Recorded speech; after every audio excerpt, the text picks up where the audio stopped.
This week on Inside Boulder News, join the city for the 14th annual Winter Bike to Work Day. Community members welcomed this new fire engine during a push-in ceremony, and don't miss your chance to learn about local efforts to protect nature, taste sustainably grown food, and prepare native seeds for spring gardening. Welcome to Inside Boulder News, your source for all things Boulder. I'm Jocelyn Avendaño. Boulder Fire Rescue has a brand new fire engine that they put into service during a push-in ceremony earlier this week.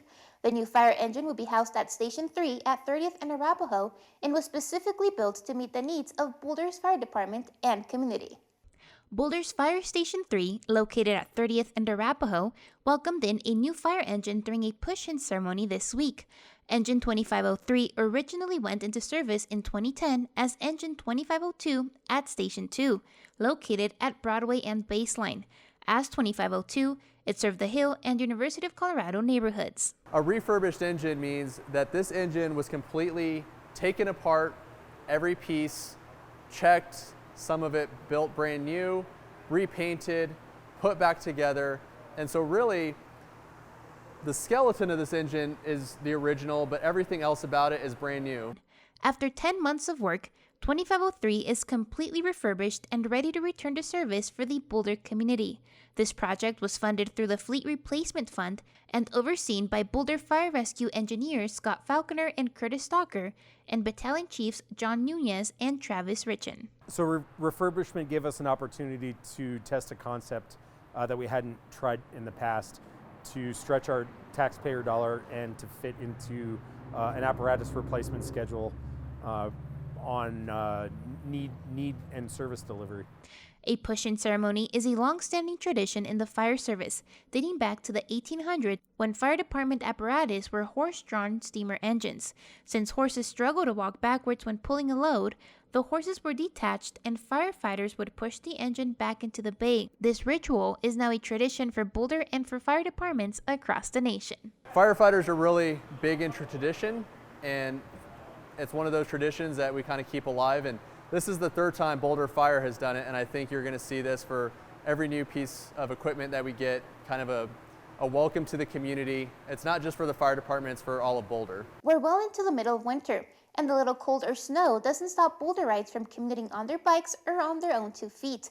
Join Boulder for the 14th annual Winter Bike to Work Day on February 10th. Let's look at what's planned for next week. It's no secret that Boulder has an extensive network for walking and biking. This year's Bike to Work Day is the perfect excuse to get out and enjoy the outdoors. Winter Bike to Work Day is a chance for us to celebrate people who ride their bike all year, especially for commuting purposes. And we celebrate it on the same day as the International Bike to Work Day. And we've been doing it in Boulder for quite some time now. Winter Bike to Work Day will be full of events. There will be breakfast stations across town for riders to stop by, free bike classes, and new this year, a bike home happy hour. The happy hour will be at the Boulder Junction Roadhouse restaurant from 4 to 7 p.m. We'll have lots of fun giveaways, free appetizers, and there will also be drink specials during their usual happy hour time. So we hope people will come out and take advantage and come hang out with fellow bike commuters after work too. The City of Boulder's Transportation and Mobility Department has been putting Winter Bike to Work Day together for 14 years. A similar month-long event is also put together in the summertime, promoting safety and other modes of transportation. Walking and biking certainly helps meet our climate goals that we've set out for both the city and the state. It's a fun and energizing way to get around. It puts you more in contact with your community and lets you see your friends and people and experience your community up close rather than being locked behind a 2-ton vehicle. Winter Bike to Work Day will be held on Friday, February 10th. For a full list of events, please visit the city's website. Don't forget to bundle up and be safe. Colorado's unpredictable winter weather makes for mild temperatures one day to extreme cold temperatures the next. This often causes lakes and other bodies of water to thaw and freeze in a short amount of time. Boulder's Fire Rescue would like to remind community members to never walk out into any type of frozen waters. On average, the City of Boulder's Fire Rescue Department receives about half a dozen calls a year regarding ice rescues. Though a small number by comparison, a high-risk situation nonetheless. When these calls occur, it's because somebody or something has fallen through the ice. And so it's one of those call types that people are very attached to their pets, understandably so. And so many people's first reaction is to go out on the ice to rescue their pet. An action Boulder Fire Rescue says should never be taken. First and foremost, call 911. If it's your pet, have people call your pet or animal back to shore and try doing anything in your ability or power to make that happen. Do not go out onto the ice. Again, call us. At least we're en route. And if you get your pet back, great. All is happy and everything's great. We will gladly cancel and go back in service. Boulder's Fire Rescue Department holds regular ice rescue trainings every season should an emergency like this occur. And their fire engines are always equipped with the right tools necessary to conduct ice rescues.